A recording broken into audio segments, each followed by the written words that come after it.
Hello, welcome to the channel. I'm George, and today I'm going to get something small out, rather than something big. Oh, behave. Yeah. Now, let's be serious for a moment. Serious? Me? This channel? Well, what do we have on the bench? It's something I bought from eBay, and as usual, I have this habit of looking at eBay and finding things that are for parts not working, broken, doesn't work. It's a bag of nails. Because what's the fun in getting something that works, eh? So here we are on the bench. We have a spinning top. No, it's a Roberts Rambler. A Roberts Rambler? What's it say? Roberts Rambler. Speaking to some of the UK's technological geniuses on these radios. Thumbs up to Paul, Cody's, Roberts Rambler. Graham, Radio Cruncher, A Roberts Rambler. and also not forgetting the Man Cave Workshop. Roberts Rambler. So what is it? Well, it's a two-wave band, medium wave, long wave, very simple, battery operated, battery only? Yeah, battery only radio. Let's have a quick look at it. Well, I've got a wobbly knob. The switches do clicking, so that's also good. So we're there. It could well be broken. It's there. So let's turn it over. As you saw, we've got the spinny thing on the bottom, which is quite common, and the thing just pulls, flips off the back. You're faced with your standard PP9 connector. Let me reach over the bench, grab a PP9, plug it in, and see what happens. It's probably the best way to test it, isn't it? So let's try mower.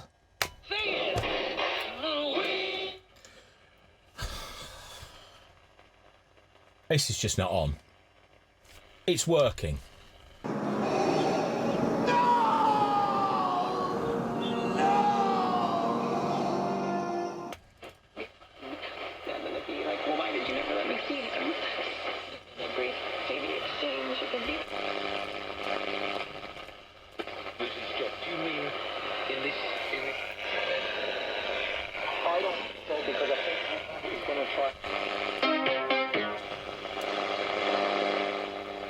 So even under all the lights in here, I can pick up radio stations.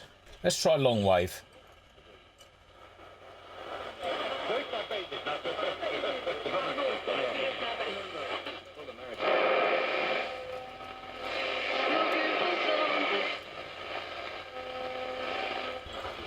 Plans to evacuate military personnel and civilians from Iraq because of growing fears of attacks.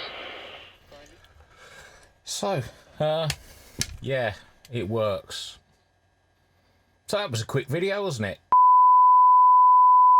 it? No, we're going to do it properly.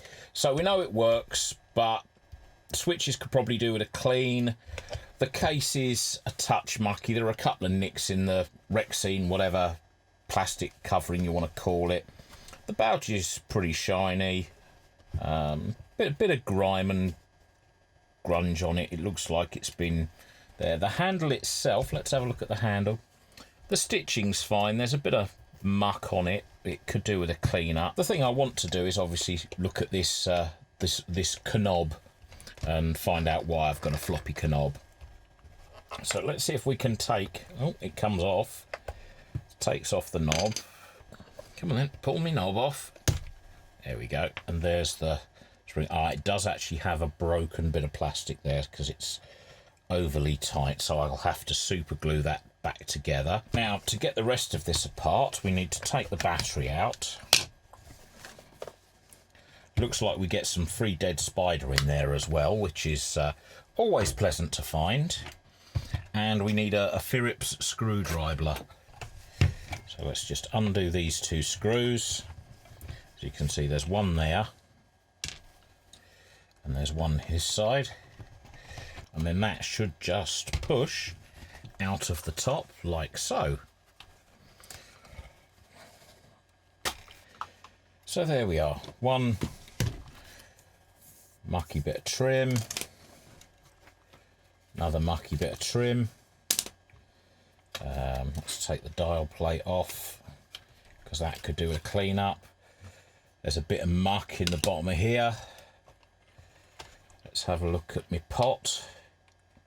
Okay, so this isn't screwed in at all. They're using these two tabs to fix the pot down. Well, so that's an easy cure. Just get something fairly solid and rigid and bend those tabs down, and that will, there you go, that's taken most of the movement out of it. There is also a tab under the side there which could probably get bent slightly upwards to make it more rigid. Yeah, there we go, that's fairly well cured now. So this is the board. This is what it looks like. We have a little polyvaricon cap. 1, 2, 3, 4, 5, 6 transistors. It's a very basic little set. There's not really a lot that can go wrong with this. Even when you've got dead spiders on it, you know. Let's have, come on, off you come. So jobs.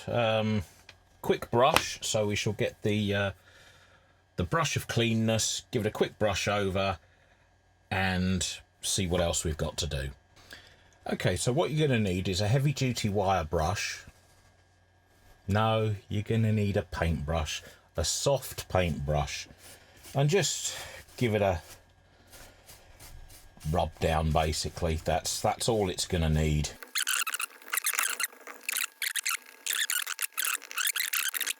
And then it's just a matter of grabbing the squirty contact cleaner, isopropyl, whatever, and just shoving it down in the holes in the switch. You can do it both sides. I'm going to turn it over, and I'm just going to go in through the bottom as well. Decent amount of squitchy cleaner. Give it a workout, so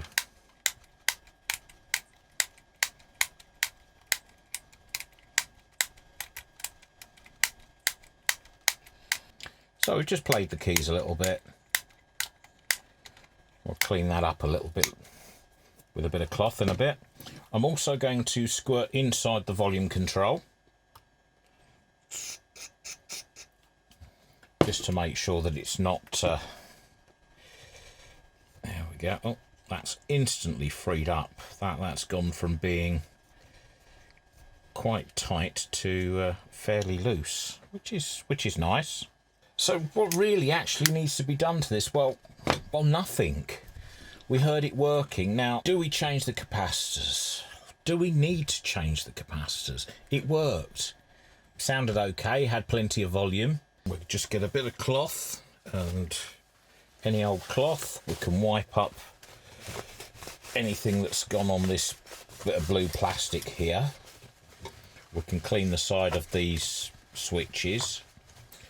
What I am thinking of doing is I'm thinking of putting the two control knobs in the ultrasonic cleaner, because they are a bit mucky. So that will get done in a bit. But you don't need to listen to that. Let's just polish up the back of those as well, just to make them clean. Now, I don't know whether there's a bit of silver missing from this knob as well, or whether it was black because it was the off control. I shall ask the technological experts.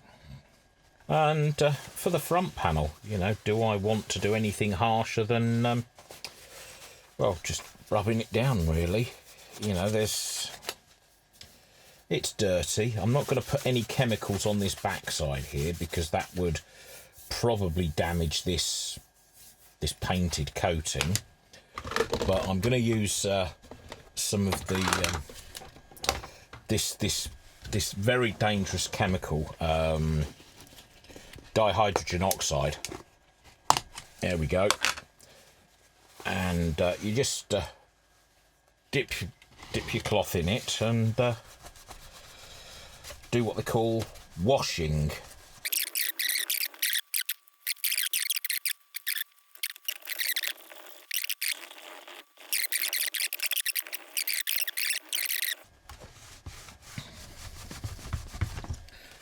So there we go. Well, cloth on there, that goes there, that goes there. Cover that up, we don't want to spill it. It's not very expensive, but it'll make a mess with electricity. Yeah, so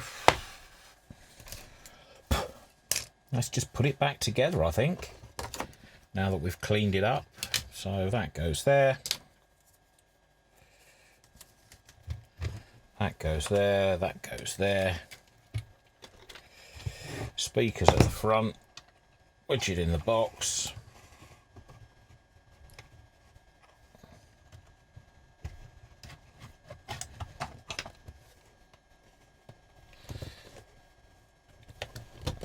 There we go. Is that a bit of muck? There we go.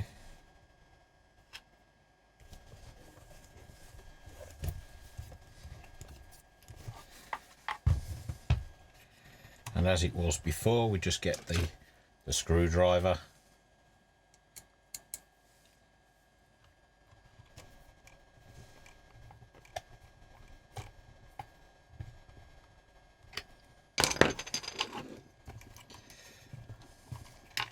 Just put the speaker connection under its terminals.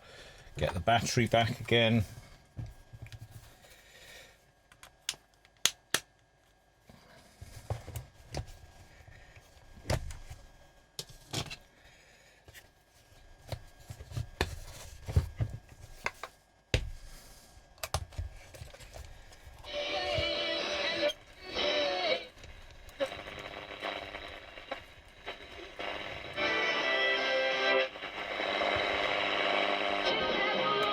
So there we go. That is the Roberts Rambler transistor radio. Nice and simple. It works. Thanks eBay. Can I have a broken one next time? If you like the video, click the like, click the subscribe, yada, yada, yada, yada, yada. Thanks very much for watching. If you like what I'm doing, leave a comment. If you want me to do something else with something similar to this or this radio itself, let me know. And just put something down in the comments. It's always good to hear from people who watch the video and tell me whether they like, dislike, whatever I'm doing. I didn't even use any fire. Wow.